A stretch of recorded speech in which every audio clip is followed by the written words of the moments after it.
ou en cours dans les divers secteurs vitaux comme la santé et l'éducation. Mais comme on dit,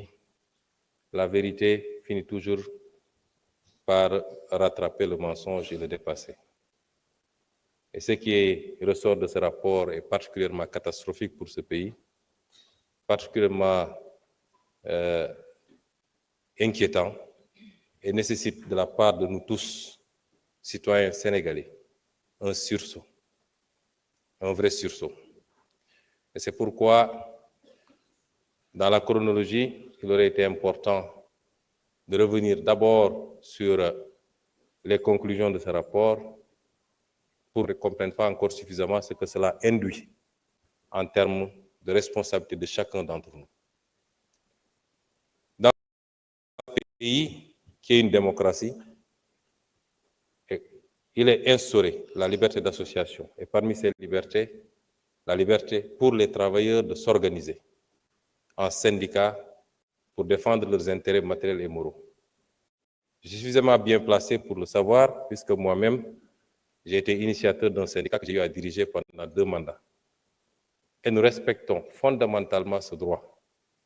que nous allons continuer à promouvoir, à encadrer et à enrichir.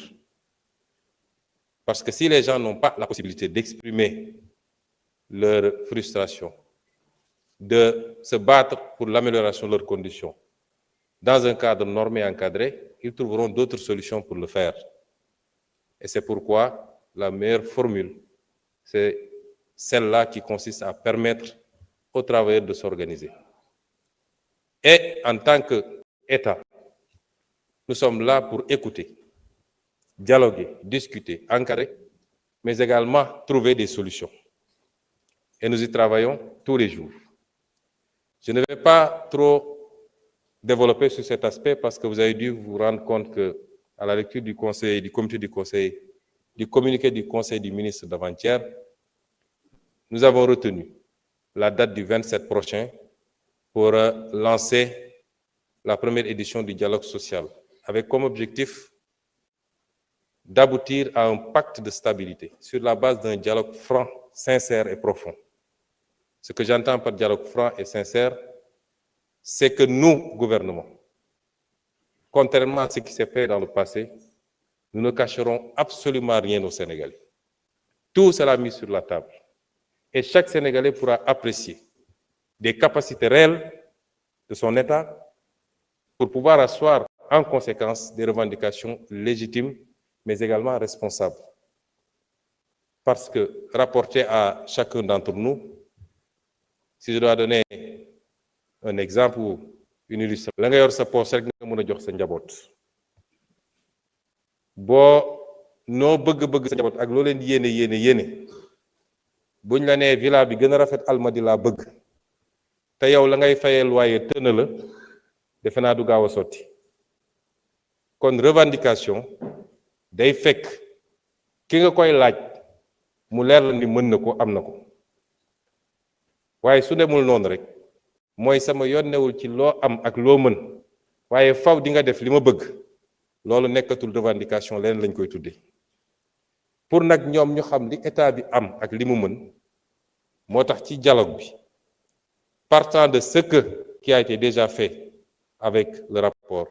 mais partant de tout ce qu'on est en train de faire parce que rapport bi benn toq rek la ci li ñuy liggéey fi mu toll nii ci situation réew mi te nañ ci dellu si certainement jaakaar naa ni peut-être député yi dinañ ci addu ñu teg loolu yépp sur la table wax fi situation bi toll lan la ñu mën tey lan la ñu mën ëllëg ak lan la ñu war a mën a renvoyer ci ay délais yu gën a kawe loolu mooy suñu conception ci dialogue social et nous serons très flexibles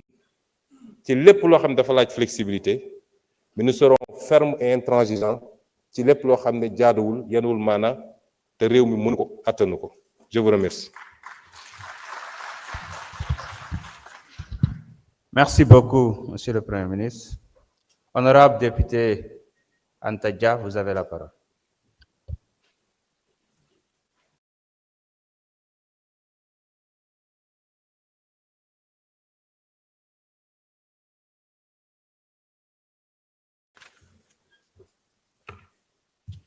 Bonjour, Monsieur le Président. Bonjour, Monsieur le Premier ministre,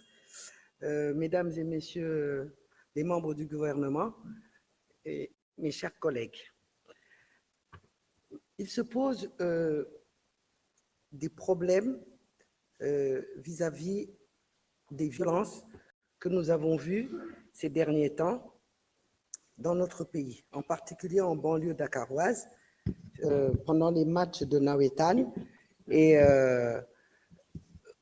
pendant les combats de lutte